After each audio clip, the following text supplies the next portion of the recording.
Hi, my name is Topher. I'm from Sarabanow School and I'm here today with the Lord Mayor-elect Fiona Woolf herself. Fiona, I'd like to start off by saying a huge congratulations on behalf of the team for your new role. And we were wondering, how did you become the Lord Mayor?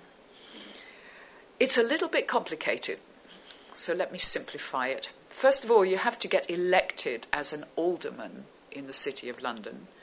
An alderman is really just a local councillor like any other, but we have two categories here, sort of a common councilman we call them, and then aldermen, like elders, the eldermen.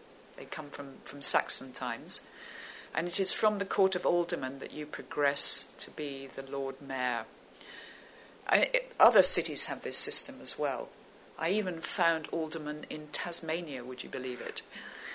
So you fight a local election. That's quite scary, but I won't dwell on that. Then after that, you have to serve in an understudy or apprentice role to learn how to be Lord Mayor. And you have to get elected as sheriff. We have two sheriffs, and I served as sheriff 2 years ago. To do that, you have to be interviewed by a committee consisting of the great and the good in the city to see if you're credible as an ambassador for the city and the whole of the UK-based financial services sector. If they put a tick on that box, then you have to be elected by all the members of the livery companies. There are about 32,000 livery companies in 32,000 liverymen in 109 livery companies. And then after that, once you're elected by then the Court of Aldermen approves you to be sheriff. And then you go through it all over again to become the Lord Mayor. Where did it all start from? Could you tell us a bit about your background, perhaps? Yes, well, it started very much here in CMS. I joined in 1978, would you believe it, which is before you were born. And I I came from a background where I was doing corporate work, mergers and acquisitions. I'd done some banking as well. And suddenly one day, the senior partner came into my room and said, "Would you like to go to Bahrain for 3 weeks, stand in for somebody who's coming back to England for an operation?" And my immediate reaction was, "But that's in the Middle East. I'm a woman. You can't send me." But he didn't seem to want to take no for an answer. So I said yes. And, well, it took me out of my comfort zone for a bit. But my goodness me, it created me into a much better lawyer and quite a different person, able to lead a team, build business, and actually manage it properly. And so it was that international background that gave me the basis, I suppose, for putting together an international career that has taken me all over the world. When I came back, I got a bit lucky. I worked on the Channel Tunnel project. And then from there, I got into a power station project in Northern Ireland. And suddenly, I was leading the CMS team on the privatisation of the electricity industry in England and Wales. Oh, wow. After that, I exported the know-how all over the world. And I've worked a lot with governments, ministers of finance and energy ministers. And that gives you huge credentials to be the Lord Mayor. So would you say maybe that's what made you want to go for the role of the Lord Mayor? Absolutely. And there was another thing that I did. I know that sounds like a rather full career, but whilst I was at it, I became a member of the Council of the Law Society, and I became chair of the International Committee in the 90s because I'd worked in Bahrain with CMS. And it was at a time when the WTO was being established and we were opening the General Agreement on Trade to Services, and I became a negotiator all around the world, pressing for rights of establishment and market opening in other countries. And I travelled with Lord Mayors overseas visits at that time. So, yes, that was something that CMS allowed me to do, but it gave me a tremendous calling card to be the Lord Mayor. Okay. As we all know, you're the second female Lord Mayor in over 900 years.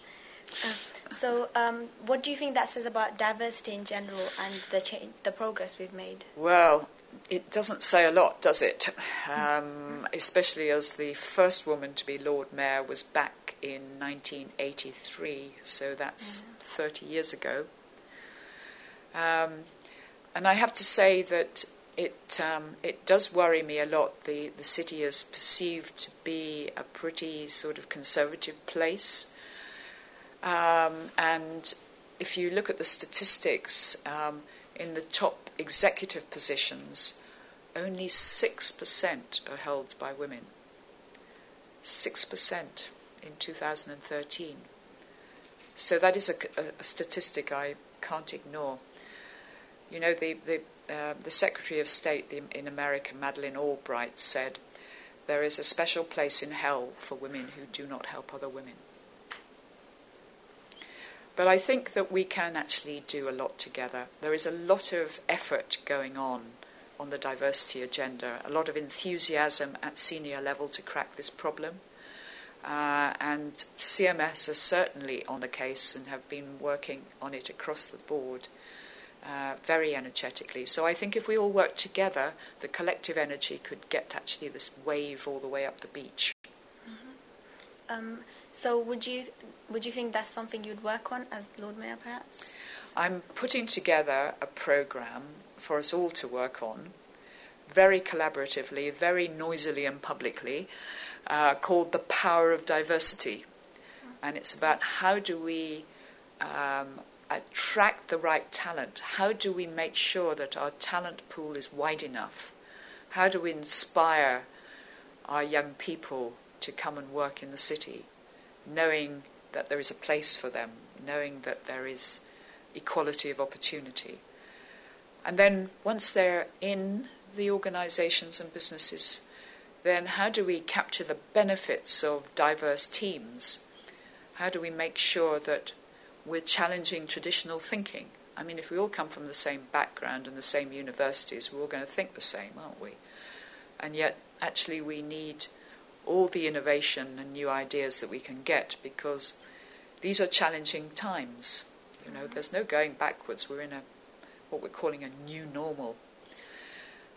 So I'm really optimistic that I can just build on, bring together people who are really enthusiastic to make a difference and to transform lives through the power of diversity. Okay, yeah. So you've been doing many activities recently, right? So, and one of them was last week you judged a hat contest at Whitmore Primary School. I did. I loved it. Did you have anything to say about the hats and perhaps to the students themselves? Well, I have never felt so much energy and enthusiasm in the room. You know, when they were sitting on the floor and clapping, I thought my eardrums were going to burst. That was how loud it was. And the hats themselves, I mean, talk about creativity and the colour. And they've been challenged to provide not just, you know, great hats for a great Lord Mayor's show, but on particular themes. So themes to do with sustainability and energy and water, and things that we care about for the long term. Because after all, you know, it's your future, not ours. It's their future above all, and not mine. And I just loved the way in which they'd captured their energy, enthusiasm, and their creativity. And I can't wait to see them. There was one hat which was a hat for two heads. It's economies of scale. Could you explain to the viewers a bit about the role of the Lord Mayor? The Lord Mayor's role is very much associated with being an ambassador for not just the City of London, but for the whole of the UK-based services sector. I say services, I mean, financial business, professional services like lawyers and accountants, but technology services, media, the creative arts. I mean, I'm really keen on London's cultural and creative offering because I think actually it's what makes London such a great place to live and work. And there's so much going on here and so it's more than that. It's about what's going on in Leeds and Manchester and Liverpool, Edinburgh. I mean, CMS has an office in Aberdeen. When I went to Kazakhstan with David Cameron's visit, I wound up in a reception in Kazakhstan where they came bounding up to me saying, "So you're with CMS, so you must live in Aberdeen." And I said, "No, I'm in London." And they said, "Oh, we didn't know you had a London office." So very important that we capture the offerings wherever they're based, because some of them are very, very special, and we're very proud of them. We're also looking to attract people to come and work in London, establish offices and businesses here.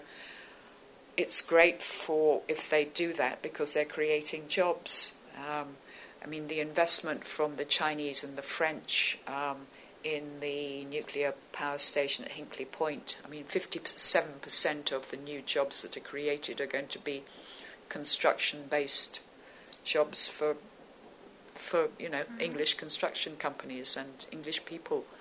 And probably lots more people will get the benefit of learning about the new technology that they bring in.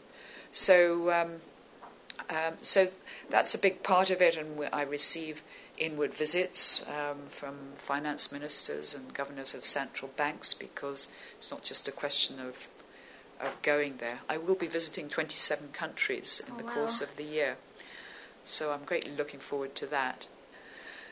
And then there is another part of the role which is engaging with all the city institutions and businesses, and particularly the city schools. And I'll go to prize givings and science fairs and awards ceremonies. We've got lots of markets in the city that the city runs, and lots of fun stuff to do. As I mentioned, 109 livery companies. I'll be the Admiral of the Port of London, the Chancellor of the City University, Trustee of St Paul's Cathedral, the Chief Magistrate. Lots to do. That sounds amazing. And then I've still got time to run some programmes of my own. I've told you about the power of diversity. There's one about long-term value creation. CMS is running with a think tank called Tomorrow's Company, looking at what will make the city as successful in the future as it has been in the past. And then there's my Lord Mayor's appeal for 4 beautiful charities. Very busy. Very busy. But along with the Lord Mayor, you're of course a lawyer as well, an energy lawyer in fact. So how do you think you'll transfer your skills from the past into this new role? Well, a lot of the work that I've done as an energy lawyer has been with governments in really quite poor countries to put in place reforms that will increase the efficiency of the sector, increase the output, and attract investment, so that we can, through these reforms, deliver cleaner, cheaper energy to more people, because the lack of energy, in short, is holding social development back as well as economic development back. I mean, without electricity, you can't get access to the internet, you can't charge your smartphones, children can't learn, businesses can't grow, governments can't govern, doctors can't save lives. So energy really does transform lives. And it is that interaction with governments and helping to grow the economies, and that has enabled me to provide services out of the City of London. And I'll hope, therefore, that it'll be a win-win for the countries I visit and for the City of London, which, of course, provides services all over the world, not just here in the UK.